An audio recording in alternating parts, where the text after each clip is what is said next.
প্রিয় ছাত্রছাত্রীরা, আজকের পর্বে তোমাদের জন্য আলোচনা করব একাদশ শ্রেণী সেমিস্টার ওয়ানের সংস্কৃত বিষয়ের মডেল প্রশ্নপত্র নিয়ে।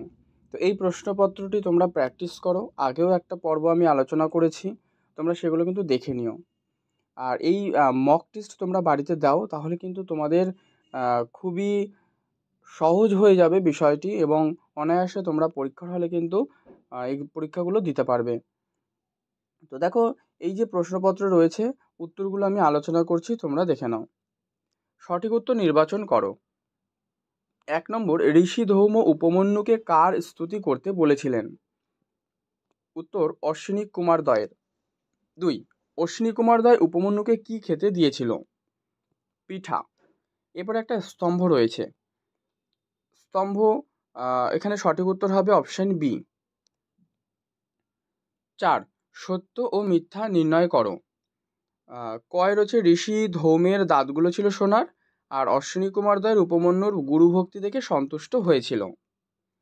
তো এটা করো অপশন বি, মানে ঋষি ধৌমের দাঁতগুলো ছিল সোনার, এটা মিথ্যা, আর পরের বক্তব্যটা সঠিক। আচ্ছা, তারপরে রয়েছে চক্ষুষাংশশ্চ ভবিষ্যসি, এটা কার উক্তি? কার উক্তি এটি? উত্তর করবে অশ্বিনী কুমার দয়ের। কুক্কুরেণ দষ্টহস্মি, কে এই উক্তিটি করেছেন? কপালি। নেক্সট, গল্পানুসারে পুনর্বিন্যাস করো। মানে এটা তোমরা গল্পটা ভালো করে পড়ে নিয়ে কোন ঘটনাটি আগে ঘটেছে সেটা কিন্তু সিরিয়াল বাই সাজাতে হবে। তো অপশান সি হচ্ছে সঠিক, বি এ ডি সি। 8, খরিত ড্যাশ পাদদেশাত, তো এটা হবে রক্তধারা। বৈধ রোগ উপশমের জন্য কপালীকে কি খেতে বলেছিলেন? উত্তর গাওয়া ঘি। আবার একটা স্তম্ভ দেওয়া রয়েছে, ঠিক আছে? তো এখানে উত্তর করবে 10-এর সি, মানে ঝাটতি, এটা হবে শীঘ্র। উত, এটা হবে অথবা। কদা, এটা হবে কখন, এবং শনৈ হবে ধীরে। কমপ্লিট হয়ে গেল। আচ্ছা, এরপরে বিবৃতি আর কারণ রয়েছে এবং আর এইভাবে যে কপালির পা থেকে রক্ত ঝরে পড়ছিল, আর কপালি কুকুরটিকে প্রহার করেছিল। তো এখানে কি হবে উত্তরে? এখানে তোমরা উত্তরে করো অপশন বি। এই দুটো বক্তব্যই সঠিক, কিন্তু আর মানে কারণ বিবৃতির কিন্তু যথাযথ ব্যাখ্যা নয়, ঠিক আছে? এবারে 12 নম্বর প্রশ্ন। তো পরবর্তী প্রশ্ন, বর্ষা বর্ণনম কাব্যাংশে কে বর্ষার বর্ণনা করেছেন? উত্তর রামচন্দ্র। বনভূমি কখন বেশি শোভা পায়? বর্ষার বিকেলবেলা। তারপরে রয়েছে রসাকুলং শটপদ সন্নিকাসম, এখানে এই যে শটপদ শব্দের অর্থ জানতে চাইছে। ভ্রমর। আবার একটা স্তম্ভ দেওয়া রয়েছে, দেখো, তোমরা উত্তর করো অপশন এ, মানে জম্বু ফলং, এটা হচ্ছে প্রভুজ্যতে। প্রবাসীন, এটা করো জান্তি। তারপরে হচ্ছে শৈলাপগা, এটা করো হচ্ছে বহন্তী, আর গজেন্দ্রা নদন্তী, ঠিক আছে? পরবর্তী প্রশ্ন, মহাযোগ ইন্দ্র, এটা সন্ধি করলে রূপটি কি হবে? এটা হবে মহেন্দ্র।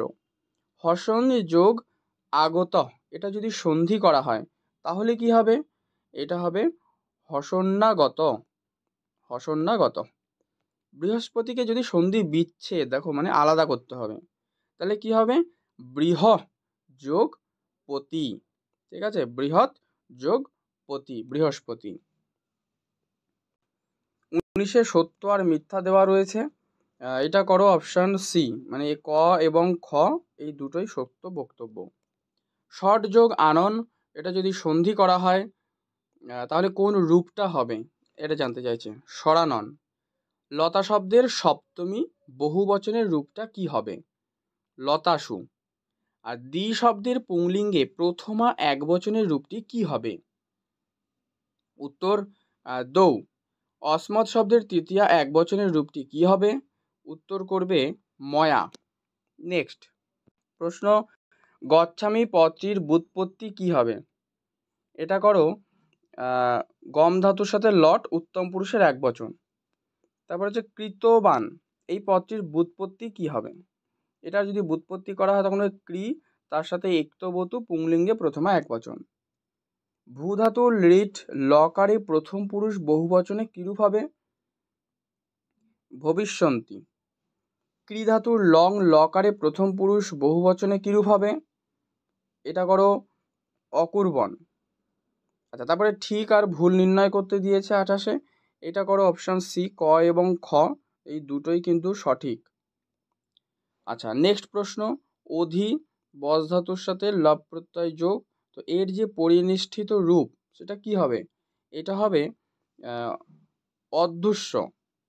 মন আরেক 3, এর পরিনিষ্ঠিত রূপ কি হবে? উত্তর করবে মতি। পরবর্তী প্রশ্ন, বেদের অপর নাম কি? এটা তো একেবারে পাতি কোয়েশ্চেন দিয়ে দিয়েছে। বেদের অপর নাম শ্রুতি।